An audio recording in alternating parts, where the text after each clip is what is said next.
Greetings, viewers, and welcome to another episode of Roll Off a Tangent. This time focusing upon a tale by James Schmitz, first published in Analog September 1962, called The Winds of Time. It begins with a starship pilot, quote, trying to exchange the haggard look on his face for one of competent self-assurance, end of quote. And I trust that yours truly, Robert Gibson alias Zendexor, and my teammates Nikki Zuef and XJ can follow that example. The Winds of Time is an adventure story set entirely on a starship, a commercial freighter chartered by a mysterious Mr Maulbow, who is not what he seems to be.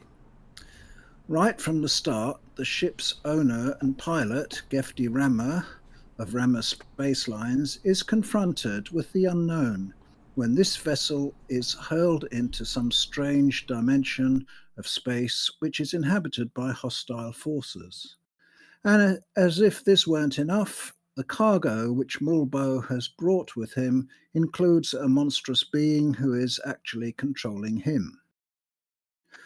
Fortunately, in the face of these baffling circumstances, and forced to make decisions from insufficient facts, Gefty makes what turns out to be the right moves in order to survive, to avoid the fate which his dreadful passenger intends for him and to return to normal space. Thus, he saves his ship, his life, and the life of Maulbow's innocent secretary, the girl Kerim Ruse, who had started out with a misguided loyalty towards her employer. The Winds of Time is quite unputdownable, its page-turning quality arising from what I like to call artless art. That's to say, a mastery of narrative achieved by steering clear both of literary pyrotechnics on the one hand and clunky flatness on the other. The author is, of course, helped by his chosen theme, insofar as a tale of which the main point is coping with mystery can only be narrated with a fair degree of reflection. And this gives much vivid opportunity to share with the reader the pilot's mix of bewilderment, resource, and determination. And now over to my fellow literary experts. Nikki, would you like to kick off? Sure. I'll kick off with this. Ketchup is my favorite condiment. It has the best type of acidity. Sugary flavor adds to the savory steak, which you might eat if the steak itself is not good enough. That might be jarring and weird to start my review of the story, but to me, that kind of summarizes the way I kind of felt thrust into this thing. Very abrupt. Just we're in there. This is happening. This is the guy. This is the ship. Let's go. From one side, that's something that's exciting. That's something that creates a great pace that the author keeps the entire way through. The character of Gefty Rammer is really the only character that exists. He's the one that's fleshed out, and he is the one who drives the motion of the story. And as a character, he's interesting. He's fun to be with. He is smart. He finds solutions for situations. He's quick-witted and has a lot of potential. Before I move on, though, Robert, is this the first time we meet any of these characters? And are we ever gonna see? Yes. And yes, we're never seeing them again, or? No, it's a one-off story. It's actually the only story that I can think of by Schmitz set only on a spaceship and involving some time displacement. Yeah. So for me, it's a tough one because on a surface, there's a lot of things that I like about the story. The pacing, as you've mentioned, the colorful character and the supporting cast that surrounds him. The action itself is pretty engaging and fun to watch. But there's just these little things, these parts that don't seem to mix so well for me. Firstly, just as I mentioned, the beginning felt to me a little bit too abrupt, and now knowing that my suspicions were correct, and this is a character and a situation that comes from nothing, and and then uh, slips into nothing after the story is done. It does feel like maybe, just maybe, if there was like one paragraph, like in the very first story we read by this author. At the very beginning, he spent some time explaining through the child's eye what is the hub, what are the politics like, and so on and so forth. Like, while here, if this is the first thing that you've ever picked up from the author and you're just trying to follow it along, it could be a little bit jarring, the beginning itself. If we look past that, the rest of the story's pace is great right up until the point where the ending comes to fruition. I have two issues with it. Firstly, the scene with the treatment of Mr. Marlborough, the way he sort of refuses treatment and then dies all of a sudden.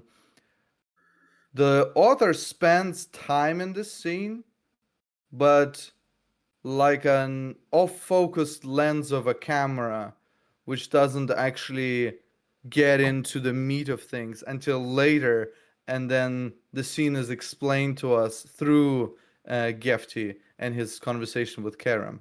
So there, the story itself kind of lost me because I was like, you had a perfect show don't tell situation. We could have found out everything we needed to by having this confrontation, and you're just kind of like pushing it aside below the couch as if you're almost ashamed of having it, and then having it explained later through dialogue. I don't know, I felt like there was something lost, and the same feeling did not leave me close to the end of the story. Now, throughout the entire thing, dear viewers, if you didn't read this, which I recommend you do, I mean, it's free online, you can find it at Gutenberg.org in its entirety. And there's some nice visuals there as well from the time drawn up. At the end, we are facing the situation that has been talked about the entire time through the story. We don't know where we're going to end up, right? We're stuck inside this unobstructed space where time and distance is relative, and who knows where we're going to end up. And then the story ends with this build up. Both of the characters are unsure. Okay, where are we? What are we going to do with this situation if the worst comes to worst? And then it just turns out that they're just 30 days away from the center and everything's fine, and they'll just leave into the sunset. Yeah, I don't know. It felt like the ending felt very abrupt and didn't have that punchiness that the rest of the story had. So it's like at the beginning, the punchiness is jarring, but then you get used to it, and then at the end of it, it sort of trails off in a whisper. The mid part of the story, cutting out the beginning and the end, to which I have questions, is rather exciting. There's a lot of great action, a lot of good description, some mind games, revelations regarding the alien Yan. I think it's Yanandra. I'm not sure Well, how I you call say it it. Janandra, but anyway. Yanandra, whatever. This thing, the revelation of it, what it's like, it even metamorphosizes, so to speak, in the middle of the tale, where at first you just thought it was a snake, but then you figure out that it has other mandibles and appendages, and it becomes more interesting. Yeah, I don't know. I feel like there's something there, but then pieces of it are missing to make it whole, to make it more exciting, to make it what it wanted to be. It left me wanting. What about you, actually? How did you feel about today's story? Um, there are a lot of things to like about the story. First of all, I'm quite captured by the alien creature, the Janandra, Yanandra, whatever that, however you say it. I do have a complaint about the version on the Gutenberg library though, and that is they put out a picture of that thing way too early, so you get totally spoiled by, they should have just like not have the illustration at all, because it's quite an interesting character design, creature design. I think, with all the hands coming out of the what would you call this, collar, crown of the creature? Yeah, maybe. Yeah, so that would be a complaint. And I really like the mystery of those light creatures in the mysterious outer space. The time stream, or shall we call it that? And the hints of the civilization of the symbiotic relationship between Maulbow and the Yanandra. And it seems like a fascinating alien civilization, like it's far into the future.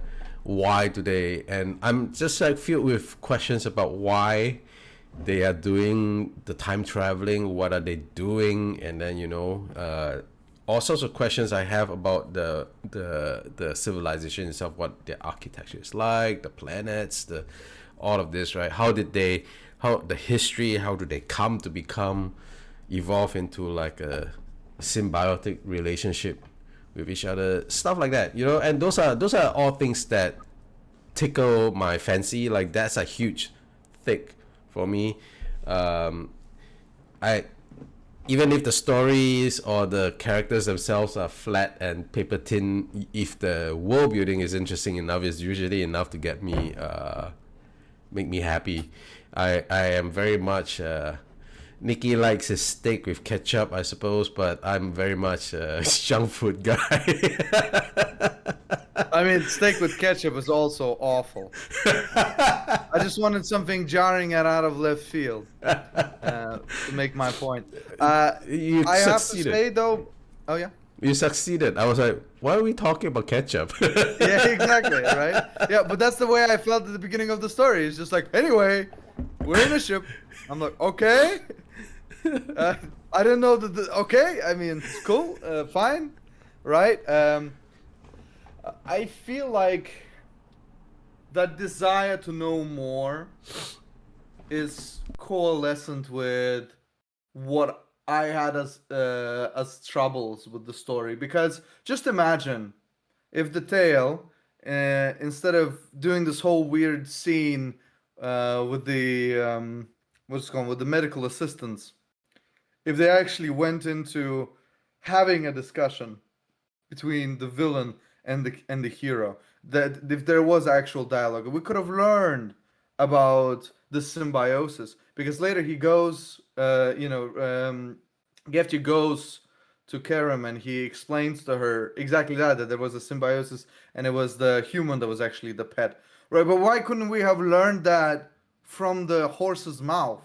Why couldn't it be a more interesting moment, like in Conan the Barbarian, where Tower of the Elephant, right? There's this whole scene where finally we get to meet the quote-unquote elephant of the tower, and just how like heartbreaking that whole thing is. But it starts off as world building. We were in a faraway place in a land you would never even dream of, and so on and so forth, right? And then it becomes personal, right?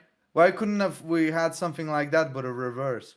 I was also reminded a little bit of The King in Yellow, and how much interesting this story could have been if we went with the King in Yellow sort of situation, where we're inside the mind of the evildoer. Because Gefty, let's put it this way, he's a great protagonist. He's like Spike from what's the name of that Cowboy show? Bebop. Cowboy Bebop, right? He's suave, he knows what he's doing, he's a bit unsure of himself, but he gets it in the end. Okay, we've seen this archetype 100 times, and it's fun to see it again.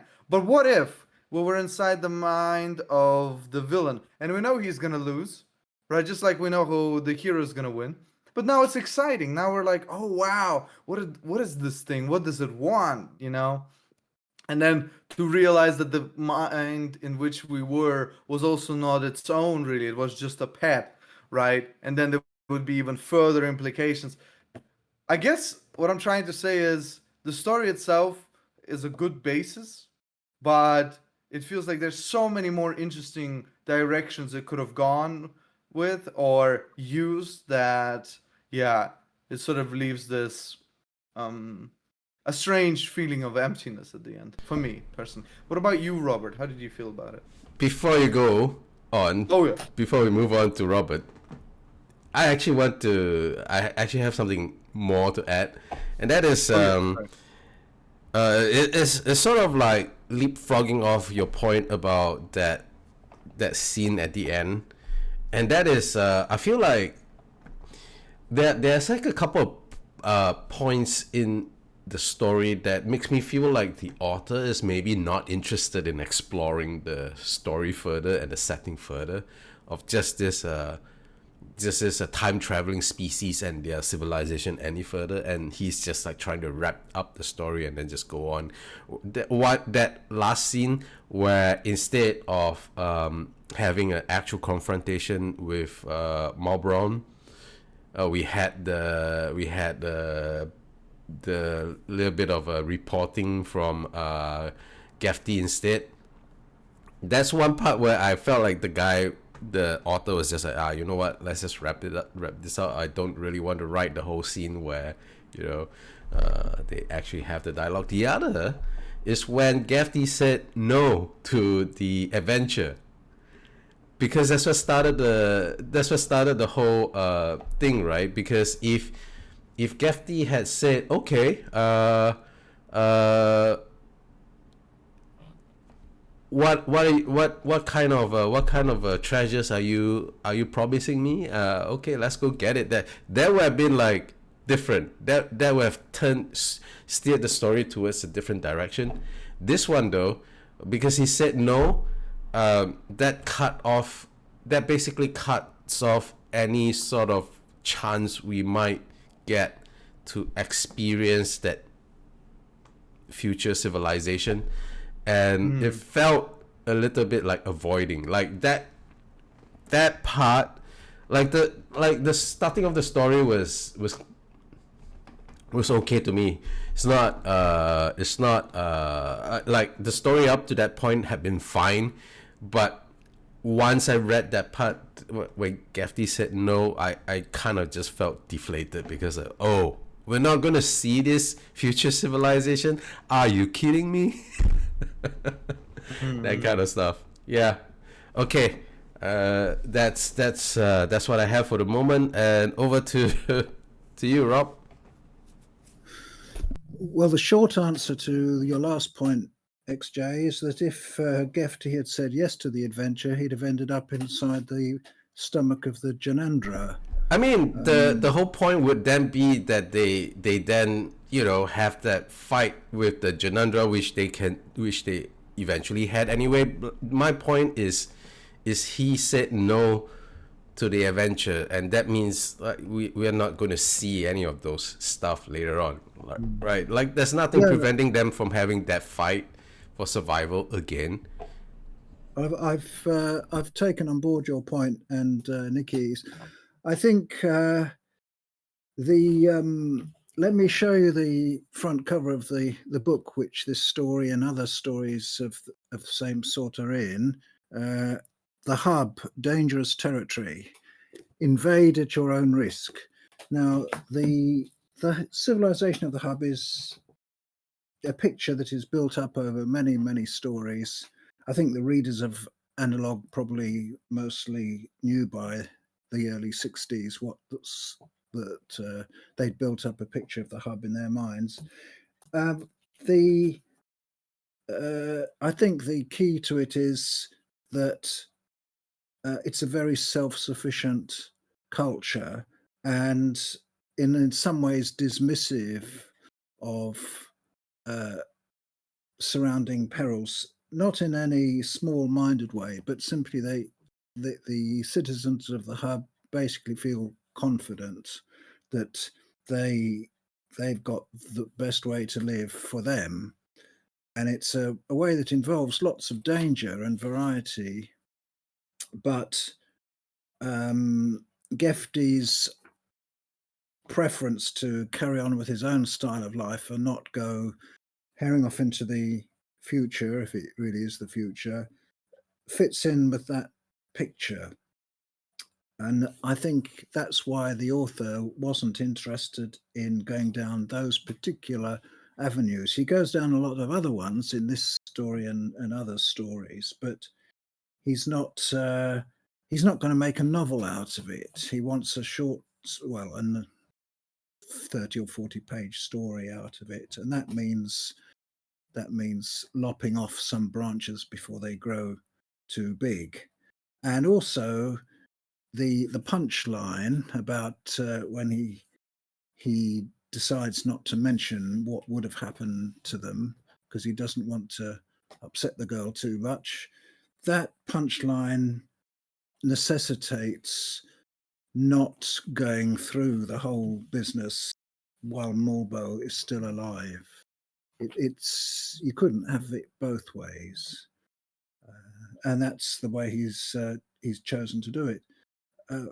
That there is an advantage in the sort of blinkered approach, which is that if you took it too seriously, what Maulbow is saying about the future civilization, you would be suffused with an awful sense of futility. You think, well, what's the point of all our striving if our culture ends up with being sort of pets of the Janandras?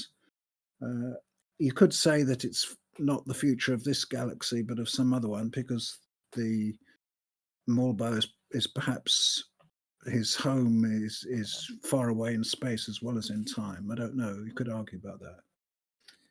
But anyway, I'm trying to hint at ways in which the author reasons for the author's choice of what to write about and what not to write about. After all, he's only got a certain amount of time, a certain amount of space if he's not writing a novel. I mean, that's true, but adding one paragraph or two wouldn't hurt him. I take your point. I think the story stands on its own, right? Legs. It doesn't need the additions that XJ or I would have wished. But I think what we're saying here and what we're trying to analyze is, okay, but does this work deliver on everything that it could have delivered on, right? And as the personal experience for both XJ and me, I think there are places where it falls a little bit short. Whereas for you, Robert, the magic worked, and you didn't really consider any of these things when you were reading it, and therefore it just swept you through the river of content until the very end. Yeah, it's a fair way of putting it. Yeah. The questions do occur to me, but I don't feel a sense of loss at them not being pursued, because it's impossible to write an open-ended story of mystery and at the same time solve all the mysteries. You can't have it. See, but this is why I think it would have been great if the ending was we don't know where we are, or don't even say where they are. I don't know. It robs it of like significance. I mean, what really happened in the story? Gefty took a shady deal. The shady deal didn't work out. There was a fight in some awesome subspace that didn't have time or distance as a concept, right?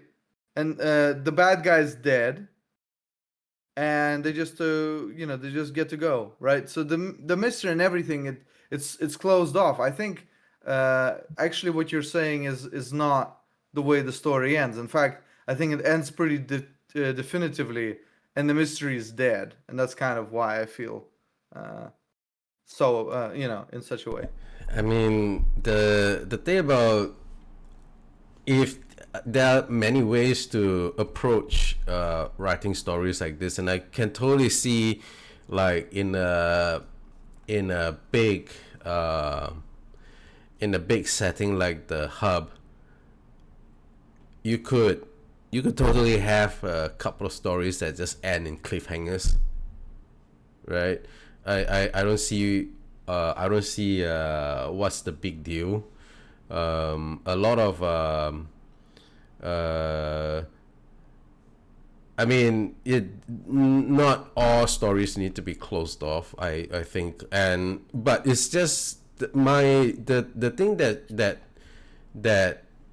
stood out to me. It was like when Gefty refused the call of adventure, and it has less to do with whatever. To me, it is like a story structure.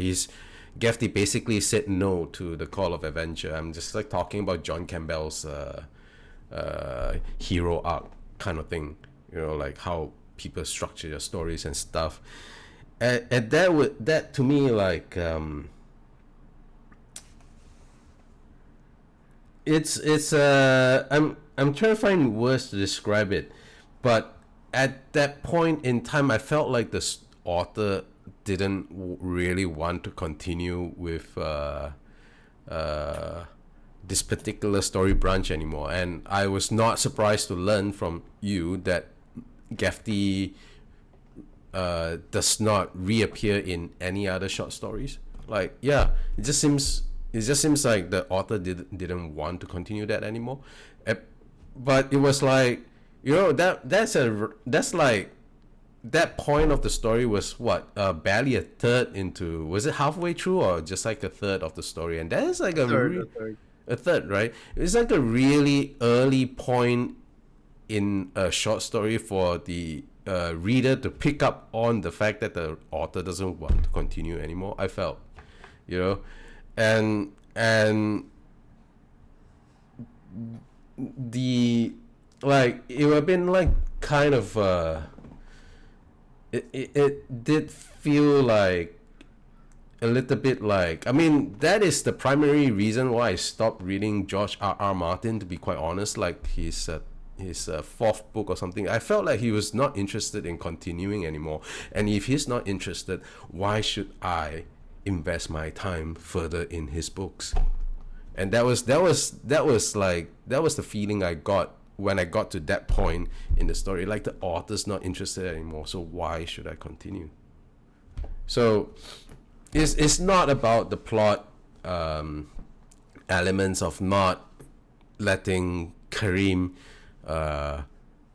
witness the brutality of the Janandra or the scary part of all this other stuff. It's just like I just feel like the author has decided, you know what, I don't really want to continue, and then that's it. Yeah, that's the thing to me.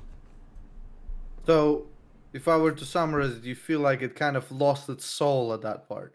Yeah, it's like you, if the author has lost interest, then why should the reader continue to follow?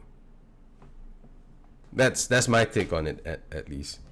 Yeah, which is, to me, is a bit of a shame, because like there are some, like I would really love to find out more about those creatures of light in the time stream, for instance. I hope that part at least gets revisited in the hub somewhere.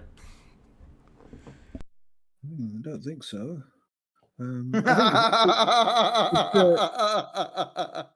Sorry. It's a story of survival rather than exploration. That's the point. It's how to survive when you're assaulted by various things you don't want on your.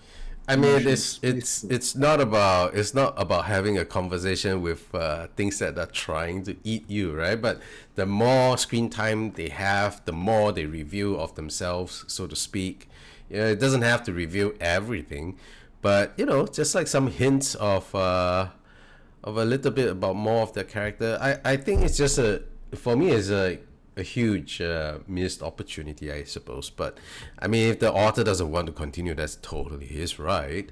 You know, it's just as a reader, I'm also not obligated to give him time if that's the way he's going. And it's the same attitude I take to people like George R.R. Martin. Like, it's so clear he doesn't want to work on those books anymore, and so why should I follow him? There's another guy, Patrick Rothfuss. After his second book, I didn't even finish the second book. I was like halfway through and this looks dumb. I stopped following. The first book was brilliant, and I would recommend the first book to anyone, and I rarely do that, you know. But after midway through the second book, I'm like, yeah, I think this guy doesn't want to continue anymore, and then I'm just like, okay, whatever. Yeah, so you felt like there was a loss of passion, and that loss of passion itself also killed the interest for you. I mean, that goes for a lot of things. It's not just writing, right? Like, you can tell when a creator has lost interest in the work. It totally can tell. Like, unless they're really good. Unless some people can hide it. Here's an interesting question. Have you I didn't really watch Game of Thrones, for instance, but I could totally tell when the two showrunners, I can't remember, B&B or what do we call them? D&D has like kind of like hands off, and we're not there anymore. You know, you could totally tell when they have exited in their minds. Yeah, somewhere midway through season 5, it was just like, you could tell. It's like things like that, like you know, I think I don't want to beat too much. This the conversation has kind of like rode off a tangent, but you know, that's in keeping. No way. But you know, like I think creators of any sort of creative work, they need to pay a little bit more respect to their audience, because you know, it's like people pick up on these things. I'd say this, working in anything is all about whether or not you have the motivation and the desire to do it. And the true masters are the individuals who, even in the moment where they don't feel like doing their best, they still, you know, like close their eyes, take a deep breath, and they put everything that they can into their work, even when they don't want to. That's why people like Kentaro Miura elevated their art from something that was possible and interesting to, this is every single panel that you've got here in this 20-page volume is an art piece. What the hell? What are we doing here? Why are you still making this comic/manga? You should be drawing stuff on top of cathedrals, right? So I think it's not just about the audience, it's about the work ethic. It's about having the discipline to push yourself through even when the interest is not there. And it's very easy to say that as an author, like, oh, you know, the muse isn't there anymore, and therefore I couldn't really write it, and so it's abandoned, you know. And it's happened to me many times where I started a short story and I thought like, oh, it's great, and then, you know, it didn't finish. But you know, then there's an individual like Stephen King, and you just gotta respect the motherfucker. He never stops. His hand is probably made out of metal at this point. But I don't know if I agree with you that the Schmitz didn't like the story he was writing. I think he cheaped out on a lot of areas. I don't think it was totally that his passion was lost, but I think he cut a lot of corners, and that's kind of why it left me hollow. But I feel like, oh yeah. I think obviously he has not at any point in time given up on the Federation or the Hub. He keeps writing the what's her name? Amber Temberley? The main female protagonist, what's her name? You mean the Telsey stories? Telsey, sorry, yeah. got it mixed up. Tells he clearly he continued writing stories about her, right? So he's clearly invested in the hub as like whoa, just this particular branch is very clear that he was like, you know what, I don't think I want to go down this direction. I mean, and you know, as an author, that's his right. It's his world. You know, it's totally his right. But again, I come back to what I said. I'm also not obligated to follow. All right, fair enough. Yeah, Robert, you wanted to say something? No, not really. I keep being surprised at what you guys make of stories. I can understand what you're saying while you're saying it, but it would never occur to me to look at it that way. That's all I can say, really. Yeah, for sure. I mean, you found there's no reproach with the story. You felt like it did everything that you'd wanted to do, and you liked where the author was going with it, and you took it for what it was. I tell you, an analogy has just come to my mind, and that's the persistence of vision analogy. You know that a movie is lots of different frames, but the way our brain interprets them when they go past us quickly is as the brain makes the connection between them, so that what is actually a lot of discrete images becomes a continuous one. So there's a sort of smear between one frame and the next. Well, I think that something like that might be going on in a story which you could criticize for in an analytical sort of way, having gaps where the author doesn't do this, doesn't do that, doesn't do the other. But if you read it like at 10 or 8, like I read it, in other words, if you read it properly, there's a sort of smear, a kind of smear across the gaps. So you have the delightful experience of not noticing all these discrepancies or unfulfilled areas that you more analytical people like you lot find. So Yeah, so I mean, the first time I read through the story, most of the things that I talked about in the podcast weren't that noticeable to me. It was after a couple of times reading through the story and really thinking about it, analyzing it, did I find the reasons as to why some of the things didn't gel well to me. The first time I read it, it was an enjoyable experience, but I knew something wasn't gelling well, something that I couldn't quite describe. Yet I still enjoyed the story.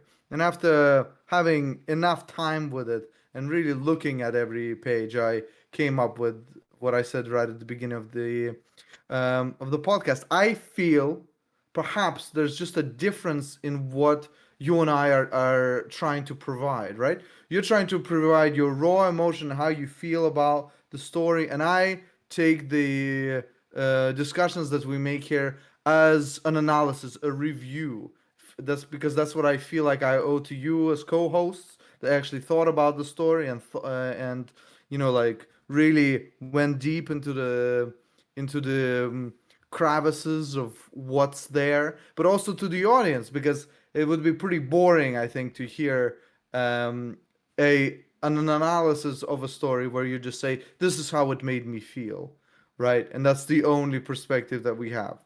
So I think both serve their ways, but as someone who is trying to critique it, I feel like it's almost our duty to nitpick, to look through the things and really try and find, okay, what is there? Why could this not work? Why is this working? And so on and so forth.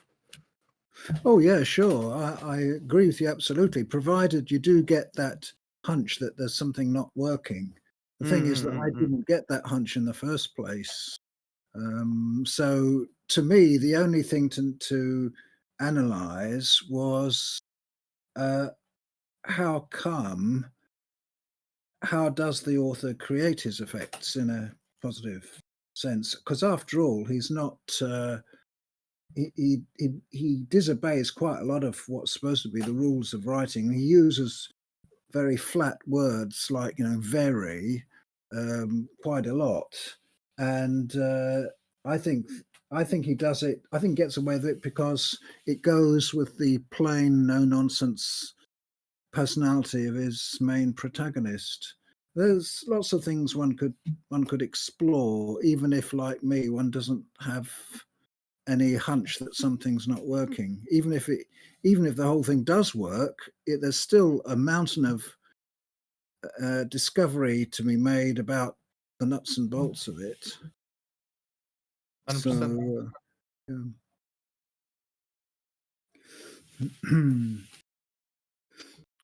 All right, that's a good point there as well. Actually, do you have anything else to add regarding the story, or do we want to move on to the scores?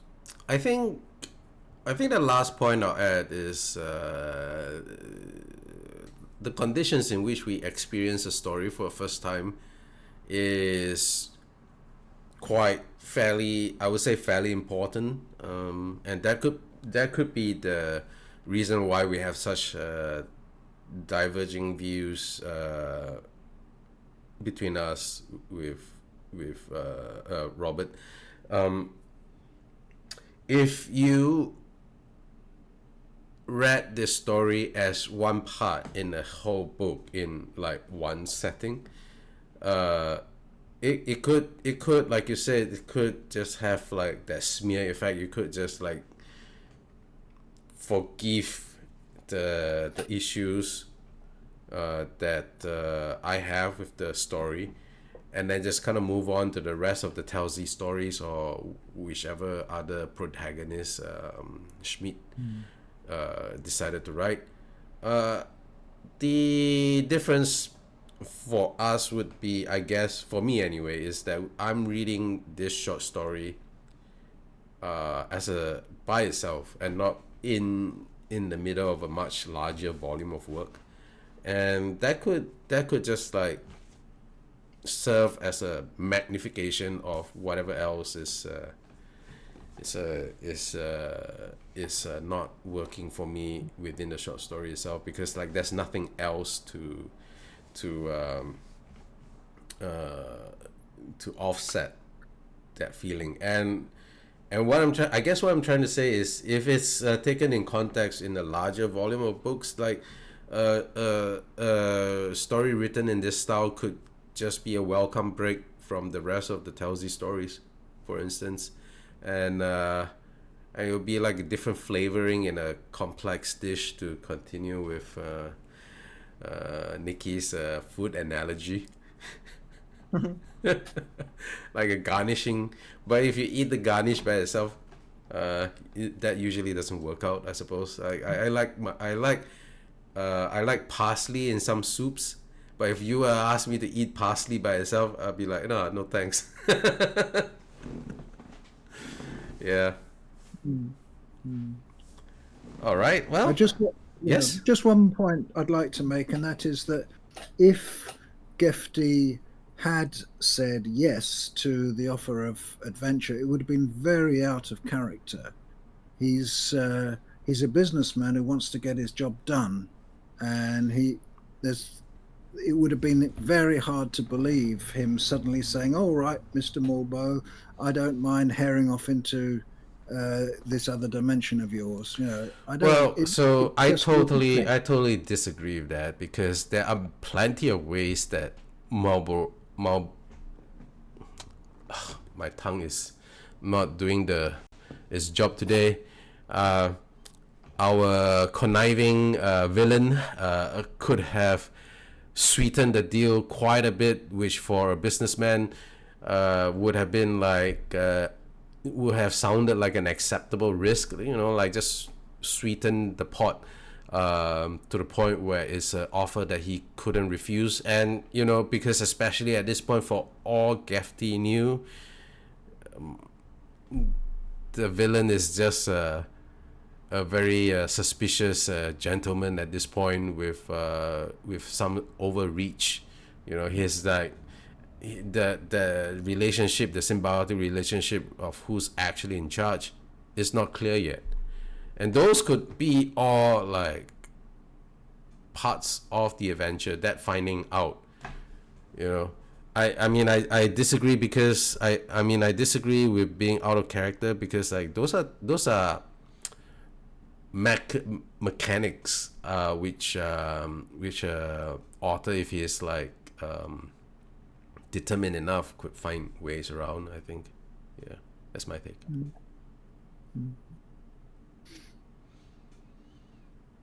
Amazing. Okay, well, I think we came to an interesting part in the conversation. I would give this story a 7 out of 10. I enjoyed it. I think there are ways it could have been better. I don't think this is the best the author can offer, but for the things that he used and worked, it worked well. And what didn't work, that's just personal opinion at the end of the day. So yeah, there you go, 7 out of 10. I would give the same score, really, mostly just because, like, to me, it's a bit of a missed opportunity, and I could forgive a lot of things if the world building was interesting, like I said, and yeah. Rob, what's your score? I'll give my usual 10 out of 10, not because it's the greatest story ever written, but because I can't think of any serious criticism that could be made of it that I would believe in.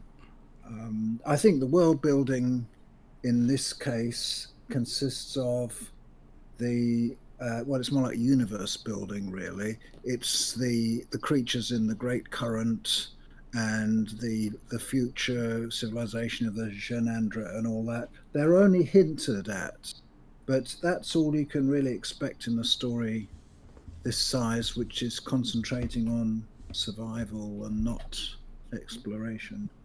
So, and also there's all the other hub stories, and it's really hard to view one story without the overflow from the merits of the other stories. So that's the advantage of writing a series of stories all set in a common background, that they all sort of help each other. So yeah, I'd give it full marks. All right. Well, any last things to add, you guys? No, that's it for me.